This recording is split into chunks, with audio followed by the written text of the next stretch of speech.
Good morning, everybody. This is the second podcast of the day. So, I wanted to get this out actually. And there is this topic or the movie or the series actually. ये जो series है इसके ऊपर game भी आ चुका है. This is called lost of us. आप इसको हॉटस्टार पे देख सकते हैं. जॉम्बी का पूरा दिखाया है. हिंदी में भी अवेलेबल है, इंग्लिश में भी अवेलेबल है, आप देख सकते हैं. 9.2 IMDb की रेटिंग है. मतलब it's one of the most amazing show which I watch. तो अभी चल रहा है, अभी 6 एपिसोड्स आ चुके हैं इसके. इसमें एक्चुअली इसकी जो एंडिंग है वो गेम में ऑलरेडी दिखा दी गई है. तो जब मैंने वो एंडिंग देखी तो मेरे माइंड में काफ़ी बहुत गंदा कॉन्फ्लिक्ट हो गया था. वो एंडिंग क्या थी कि बेसिकली कॉन्सेप्ट ये है कि एक्चुअली होता क्या है कि एक पिता होता है, वो अपनी बेटी को खो देता है. कैसे खोता है कि जॉम्बी जो है वो आ जाते हैं, पेनिट्रेशन हो जाता है और एक वायरस है वो फैल जाता है और वो जॉम्बी बना देता है. कॉर्डिसेप्स वायरस बोलते हैं उसको. तो उसके चक्कर में उसकी बेटी मर जाती है. तो अब ये 2003 की बात है. अब 2023 में उसको एक और लड़की मिलती है, सॉरी, जो उसकी बेटी की उम्र की होती है. तो इन दोनों का जर्नी दिखाई है. पूरे लोग साथ में सरवाइव करते हुए जॉम्बी वर्ल्ड में सरवाइव कर रहे हैं.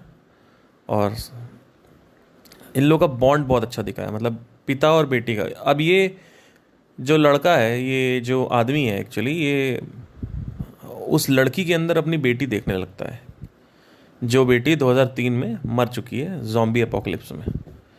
अभी भी जॉम्बी अपोकलिप्स चल रहा है, but the thing is that कि अभी ये दोनों हैं और सरवाइव कर रहे हैं. धीरे धीरे इनका बॉन्ड बढ़ने लगता है. और बाय द एंड जिसने मेरे को इंस्पायर किया मैं एक पॉडकास्ट करूं, मेरा बहुत दिमाग हिल गया था. मतलब एक तो पहली चीज़ तो अटैचमेंट ऐसी चीज़ है कि ये ऐसी ऐसी चीज़ें मजबूर करता है करने में, जिसमें आप सामने से देखोगे कहोगे सही नहीं है, लेकिन एक तरफ से आप देखोगे तो आपको सही भी लगेगा. तो मूवी के एंड में क्या हुआ कि सॉरी सीरीज़ के एंड में क्या होने वाला है कि जो बेटी है इसकी, जो मर गई थी 2003 में, फाइनली जो अभी लड़की है, जो लड़की जो इसके साथ सरवाइव कर रही है,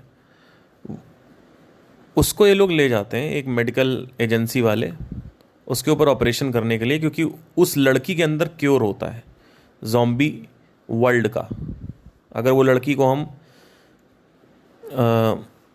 क्योर एक्सट्रैक्ट कर लें तो वो जो क्योर है वो पूरे ग्लोब में फैला सकते हैं और जॉम्बी को रोक सकते हैं. अभी तक मतलब 80% लोग मर चुके हैं इस वर्ल्ड में, इस दुनिया में. तो होता क्या है कि शुरुआत होती है कि ये लोग सरवाइव करते रहते हैं. इन लोगों का बॉन्ड बढ़ता रहता है. At the end of the game और सीरीज इसमें ये दिखाया जाएगा कि इसको एक मेडिकल एजेंसी वाले या कुछ लोग जो हैं, जिसको हम वहाँ पे फायरफ्लाई बोलते हैं, वो लोग ले गए हैं और उसके ऊपर ऑपरेशन कर रहे हैं. और एक ही सर्जन बचा हुआ है जो क्योर निकाल सकता है इसका. तो ऑपरेशन करते हुए उसके पिता को एक डील बोली गई. अभी पिता कहना सही नहीं है, मतलब इसको बोला गया कि देखो आपकी बेटी जो है वो मर जाएगी, मर भी सकती है.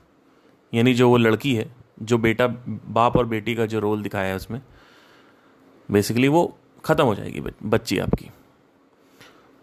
तो अब इसकी जो असली औलाद है, यानी जो बच्ची है, वो आज से 20 साल पहले ही मर चुकी है.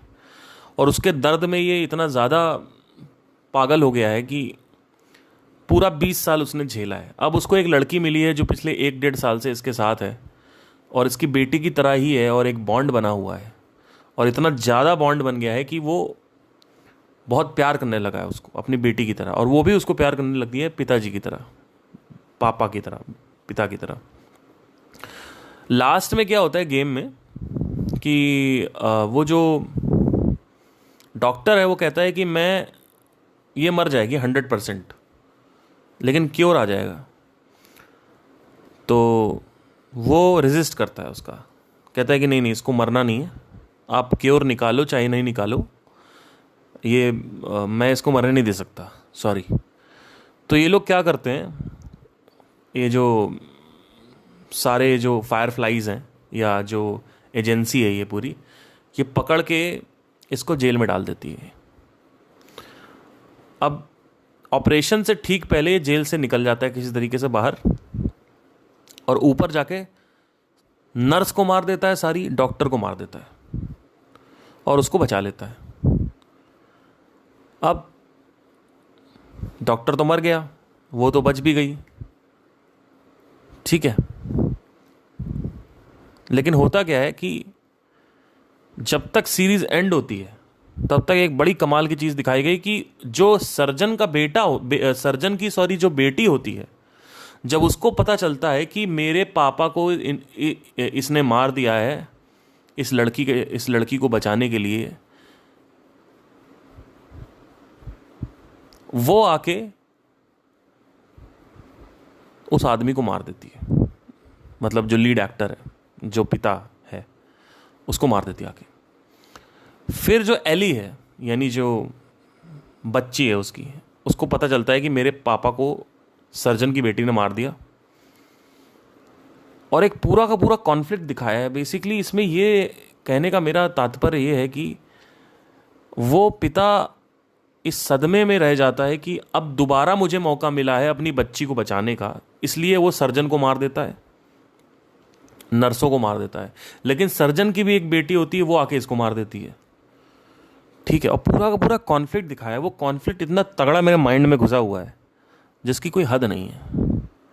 मतलब एक तरफ से देखा जाए तो वो पूरी दुनिया को, उसकी बेटी जो है, जो सेकंड बेटी है, वो दुनिया को बचाने चली है और वो अपने आप को त्यागने के लिए रेडी है, लेकिन ये अलाउ नहीं कर पा रहा है क्योंकि 20 साल पहले इसकी बेटी मरी हुई है।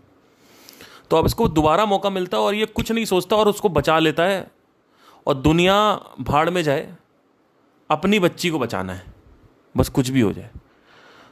और वहाँ पे जब एज अ व्यूअर आप देखते हो, एज अ दर्शक आप देखते हो, तो आपको लगता है यार ये इसके स्टैंड पॉइंट से भी सही है, और वो जो सर्जन की बेटी है उसके स्टैंड पॉइंट से भी सही है।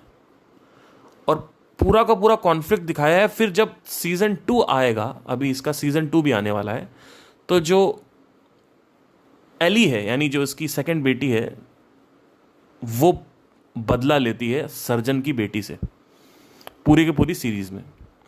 ये सीरीज़ का नाम है लास्ट ऑफ अस।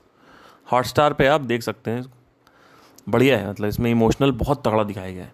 अभी तो वो पॉइंट नहीं पहुंचा है जहाँ पे सीरीज़ में वो पॉइंट नहीं पहुंचा है जहाँ पे ये मार रहा है, गेम में पहुंच गया है। गेम का जब मैंने देखा था पूरा, तो I was like so emotional. मतलब उस वक्त मेरा जो माइंड था ना, वो मतलब ये अटैचमेंट के बारे में दिखाया गया है इसमें कि अटैचमेंट क्या क्या करवाता है आपसे। एक तरफ पूरी दुनिया है जो कि मर रही है, जिसको एक इलाज चाहिए, और एक तरफ आपकी बेटी की कुर्बानी है, लेकिन आप नहीं दे पा रहे हो। और वही कॉन्फ्लिक्ट दिखा। उसको रिग्रेट भी होता है कि वो यार, पूरा रिग्रेट होता है उसको कि यार अरे यार मैंने इसको बचा लिया, सबको बचा सकता था मैं, लेकिन वो नहीं करता है। और बाद में सेकंड सीज़न में वो उसको कन्फेस भी करता है अपनी बेटी को कि हाँ मैंने तुम्हें इस वजह से बचाया क्योंकि वो तुम्हें मारने वाले थे, और मैं नहीं चाहता था दोबारा मेरी बेटी, जो तुम मेरी बेटी की तरह हो, तुम मर जाए वो। तो वो कॉन्फ्लिक्ट जो दिखाया है, बड़ा तगड़ा कॉन्फ्लिक्ट दिखाया है। और जिस सर्जन को ये मारता है अपनी बेटी बचाने के लिए, सर्जन की बेटी आके, मतलब आप कितना तगड़ा, सर्जन की बेटी आके उसको मार देती है। और पूरा कॉन्फ्लिक्ट दिखाया, आपको समझ नहीं आएगा क्या सही है क्या गलत है, आपको समझ ही नहीं आएगा। फिर क्या होती है कि जब ये सर्जन मर जाता है, इसका पिता मर जाता है, सब मर जाते हैं, तो दोनों बेटियां बचती हैं, और एक दूसरे की बेटियां जो हैं, एली यानी जो मेन लीड में है, जो सेकंड बेटी है, वो बदला लेती है अपने पिता का जाके, उससे कि साला मार कैसे दिया तुमने। पूरा खतरनाक सीरीज है। मतलब ये सीरीज का कॉन्सेप्ट नहीं है, बात ये है कि जिस तरीके से इन्होंने दिखाया है, पूरा फिल्माया गया है, बिल्ड किया गया है, मुझे बहुत अच्छा लगा। मतलब बहुत सही सीरीज है। I loved it. मतलब जो उसका प्यार दिखाया गया है, जो उसका दर्द दिखाया गया है, और पूरा जो सोचता है और दिमाग ख़राब होता है उसका, मतलब इट वॉज समथिंग एल्स। और वो जो अटैचमेंट है, कि ये दिखाया गया कि अटैचमेंट साला क्या क्या करता है। हर आदमी यही तो कर रहा है, और क्या कर रहा है। आदमी इतना स्वार्थी है कि अपने ही परिवार में बोलता रहता है कि देश की रक्षा करनी है, देश का ये, लेकिन आदमी सिर्फ अपने बारे में सोचता है, अपने परिवार के बारे में सोचता है। और परिवार भी क्यों? क्योंकि उसका परिवार है। अटैचमेंट में आदमी कुछ भी कर देता है, कुछ भी कर देता है। इमोशनल माइंड इतना हावी हो जाता है आपकी तरफ कि लॉजिकल माइंड की वहां पे कोई मान्यता ही नहीं होती है, कोई कोई जगह ही नहीं होती है। और वो अटैचमेंट कॉन्फ्लिक्ट जो दिखाया है, बड़ा तगड़ा दिखाया है। One of the most amazing thing. Anyway, so I don't know whether आप इस सिचुएशन में होंगे या कर पाएंगे। मतलब मुझे नहीं लगता कि आप भी ऐसा कर पाएंगे, आप भी शायद यही करोगे और शायद मैं भी यही करूं। लेकिन कितना कमाल है ये, मतलब जिस तरीके से आदमी को फंसाया जाता है अटैचमेंट के थ्रू। अटैचमेंट ही सारी प्रॉब्लम का रीज़न है, और जितना ज़्यादा अटैचमेंट आप पालोगे उतना ही ज़्यादा ये प्रॉब्लम होती है। बहुत तगड़ा। Thank you, take care.